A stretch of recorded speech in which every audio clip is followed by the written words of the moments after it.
Suspense. And the producer of CBS Radio's outstanding theater of thrills, the master of mystery and adventure, William N. Robeson. What you're about to hear is more than the lurid figments of this writer's imagination. It has happened in the prisons of Michigan and New Jersey, of Massachusetts and Colorado, and most recently in the prisons of Montana and Tennessee, when desperate men, oppressed beyond endurance, turn on their tormentors. Not a prison break, not a prison riot, but a prison mutiny. Listen then as John Lund stars in Eyewitness, which begins in just a moment. And now, Eyewitness, starring Mr. John Lund. A tale well calculated to keep you in suspense.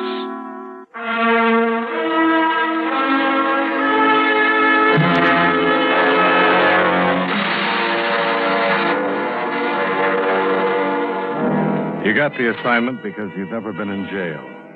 A fresh point of view on the state prison, the editor said. Not an expose, nothing sensational. Just a Sunday feature story of the average citizen's reaction to the stone walls and iron bars of a big penitentiary.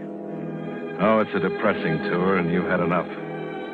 But the captain of the guard has one more point of interest for you.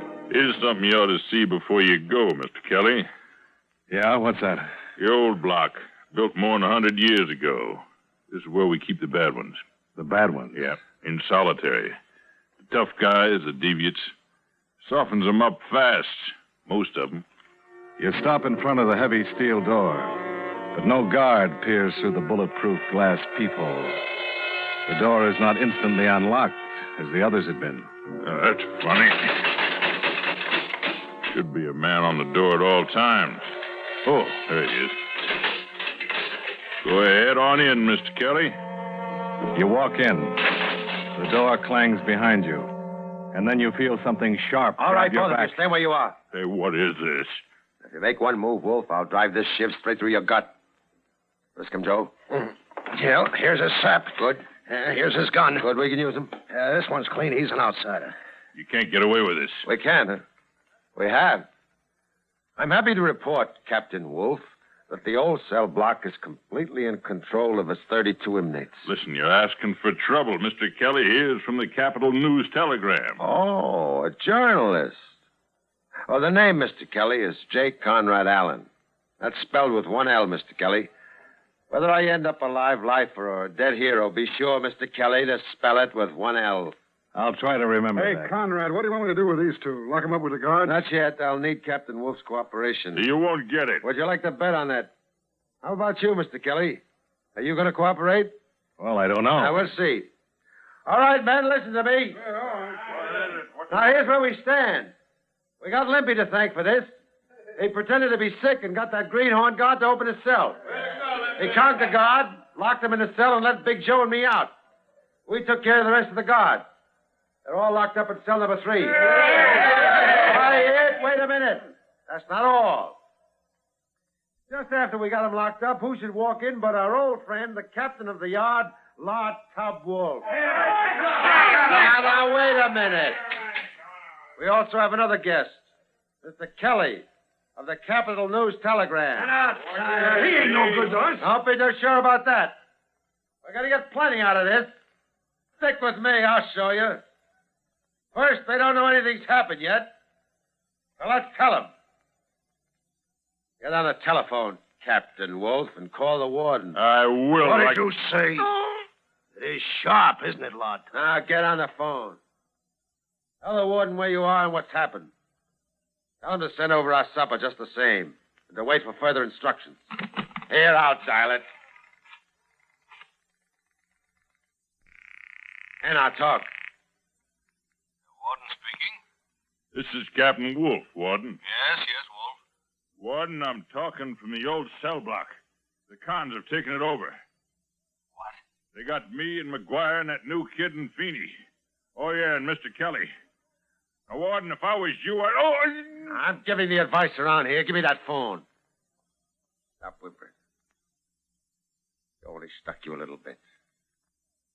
Lock him up in cell 3, Joe. Okay, Conrad. Come on, you. Hello, Warden. What have you done to Captain Wolf? Don't worry, Warden. We just drew a little blood. Now get this. Now, who is this speaking? J. Conrad Allen. Allen, huh?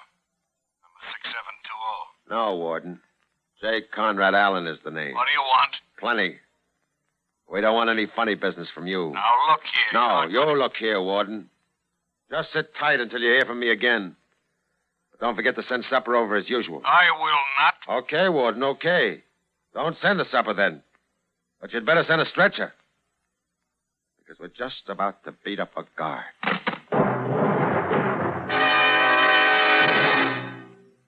And now, starring Mr. John Lund, Act 2 of Eyewitness.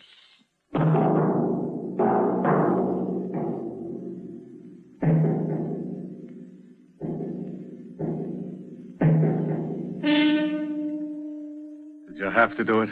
What? Beat up that guard. Of course. But why? Force. That's the only thing they understand. The guards, the warden.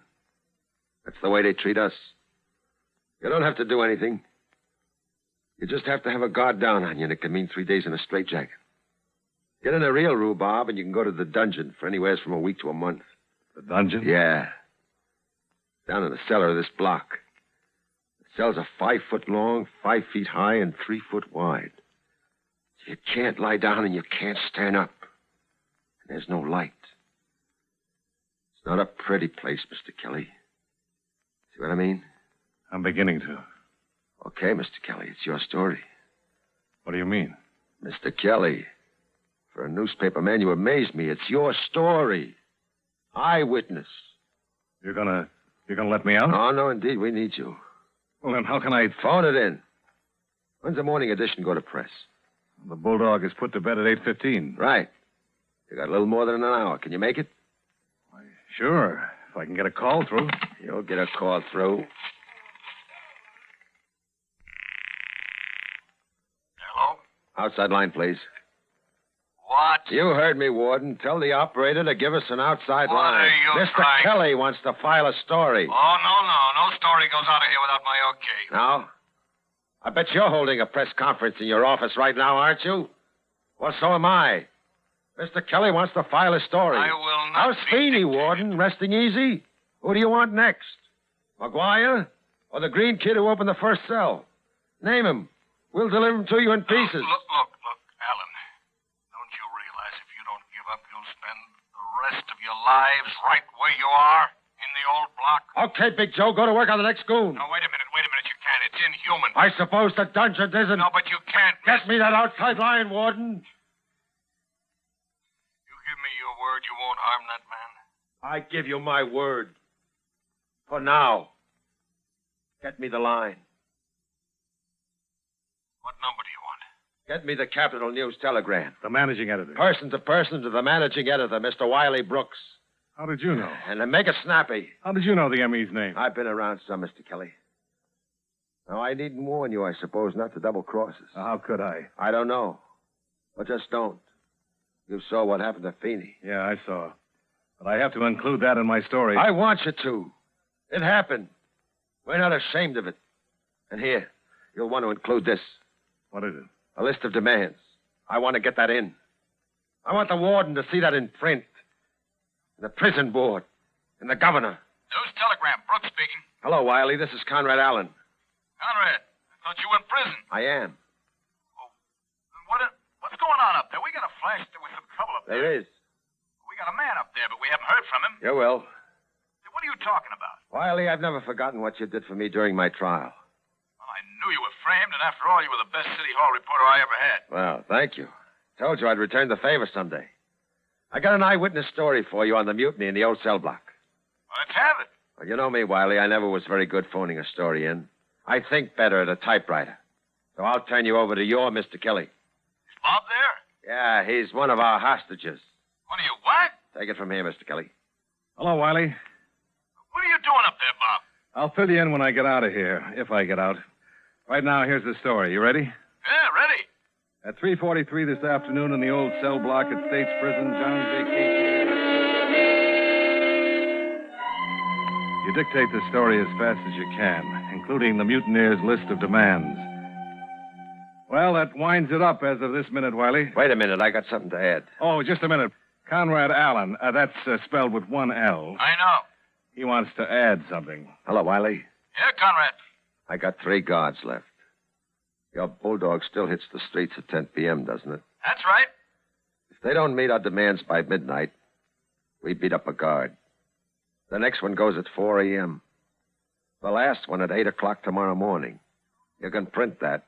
Yeah, okay, Conrad. But listen, let Bob Kelly out of there, will you? I need him on this story. Wiley. He's on the story. And we need him. If they don't give in by 8 a.m. when I run out of guards, I'll need your Mr. Kelly very badly.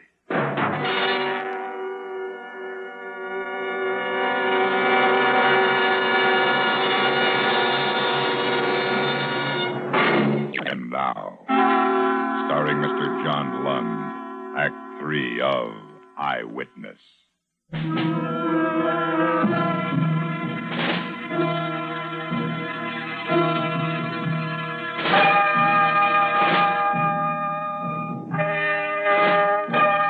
11 o'clock. The tension mounts. Slowly, Conrad's midnight deadline approaches. The hands creep toward 12. They meet, point upward. 10 seconds pass. 15. Nothing happens. Then Conrad reaches for the phone. Okay, boys. Who's next? How about McGuire, the blackjack specialist? Use his own on him. Okay. Warden speaking. Send a stretcher, Warden. McGuire will be ready for you in 5 minutes. Here's your answer, Alan. Hey, the lights! Hey, somebody turned off the lights. That's the way he wants it. What word do you want to use? Pandemonium, chaos, anarchy? They all fit. While the screaming guard is beaten into unconsciousness, the roaring men break apart the wooden furniture, dump the cots over the balconies, rip open the mattresses, and build a fire in the middle of the cell block. And at last, after the guard has been dumped into the yard and carried away, their anger subsides into sullen silence. 4 more hours drag by.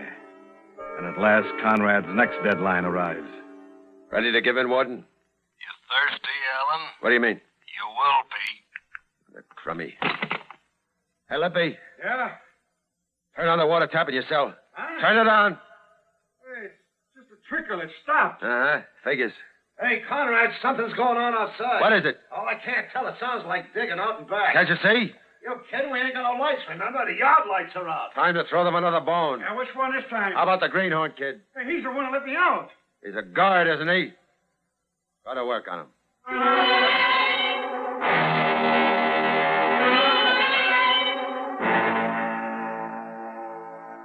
So the greenhorn kid gets his and is dumped into the yard. You sit and wait in the darkness until gray light spreads over the gray walls and through the tiny windows, turning the blackness of the block into a lighter black. And at last, it's 8 o'clock in the morning. Okay, boys, this is our deadline.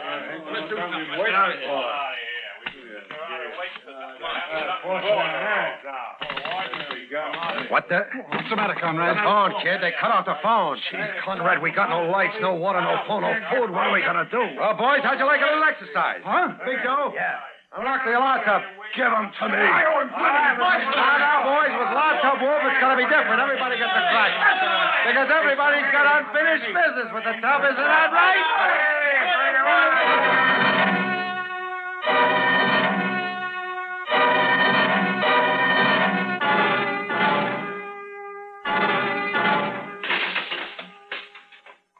Good old Lud Tub.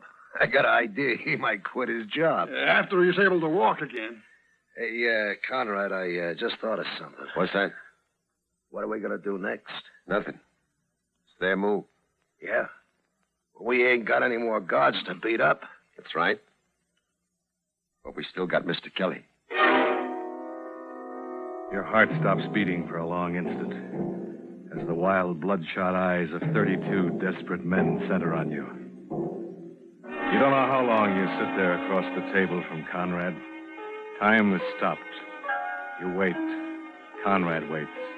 The men wait in silent little groups. You wait for the next move, the warden's move. And at last it comes. You cell block. What's that? They just pulled a loudspeaker truck into the yard. Where? You hear me? Oh, yeah. I'll break out this window. Yeah, Warden, I hear you. I'm not talking to you, Alan. I'm doing the talking for the guys. I'm talking to all of you men. I have just come from a meeting with the governor. We are in agreement. We will not permit the authority of this state to be bullied by a tiny group of men who haven't even the rights of citizens. Make it simple, Warden. You're turning us down? I'm willing to discuss your grievances with you, but I will not be forced to give in to your demands. That's final. Now, men, I urge you, come out of that peaceably, and we'll see what can be done for you. Thanks a lot for nothing, Warden. We'll sit tight. And don't listen to Alan. He must be crazy to keep you there, and I think he is keeping you there. You listen to me. I've cut off your lights, your water, your food. I could let you rot in there. But I don't want to do that, men. Come out peaceably. Go blow it. All right. I will. My watch says 17 minutes after 9. At exactly 9:30, I will blow up the cell block. You're bluffing. You think so, Alan? During the night, we planted dynamite all around the building. Hey, Conrad, you remember I said I heard noises out there during the night? Don't listen to Alan. Listen to me. You've got 12 and a half minutes to make up your minds. You're forgetting something, Warden. We still got the newspaper reporter in here, Mr. Kelly. I can't be responsible for him. I've got all my guards out. Now, I won't bargain any further. There's just a little bit more than 12 minutes. So you take over, boys. Well, Kelly, looks like you aren't as valuable as I thought you would be. Yeah, I'm sorry about that. Well, we're licked. We gotta give in. Give in and lose everything? You realize that in this state they can give us all life for what we've done? Me, I'd rather get blown up than spend the rest of my life in this hole. No, Conrad, no. No, please, you gotta get us out. Yeah, it's all your fault, you little punk. What do you mean, my fault? If you hadn't conked that greenhorn guard yesterday just because you wanted to make up to Conrad, we wouldn't be in this fix. Lay off the kid. Why, you little jerk, I ought to... I said lay off the kid.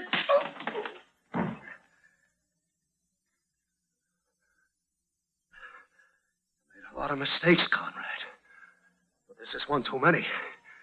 You had a ball ordering us around, promising us you'd mastermind us out of here. Well, you got us. 5 minutes from Kingdom Come. The warden's only bluffing. He wouldn't dare blow us up. I'll get you all out of this. No, Con, I'm not waiting 5 minutes to find out if he's bluffing. I said you made a lot of mistakes, and the biggest one was passing out the guards' guns, remember? No. Stand where you are. I'm taking over now. Why, Don't move, Con. You stinking little...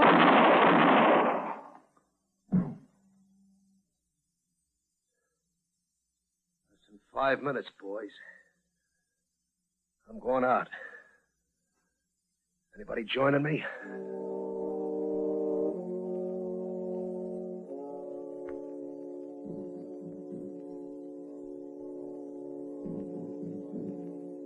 Now, Mr. Kelly, I feel that I must apologize to you for the inconvenience and the discomfort you've suffered.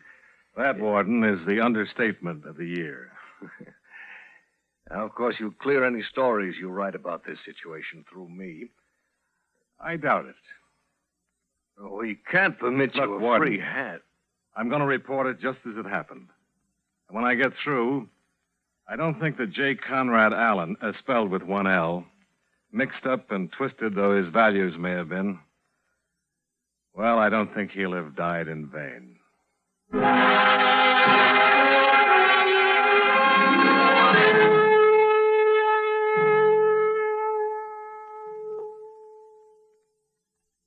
Suspense, in which John Lund starred in Eyewitness, written, produced, and directed by William N. Robeson. Supporting John Lund in tonight's story were Joe DeSantis, Barney Phillips, Norm Alden, Sam Pierce, Lou Krugman, and Lawrence Dobkin. Listen. Listen again next week when we return with Vincent Price starring in Occurrence at Owl Creek Bridge. Another tale well calculated to keep you in Suspense.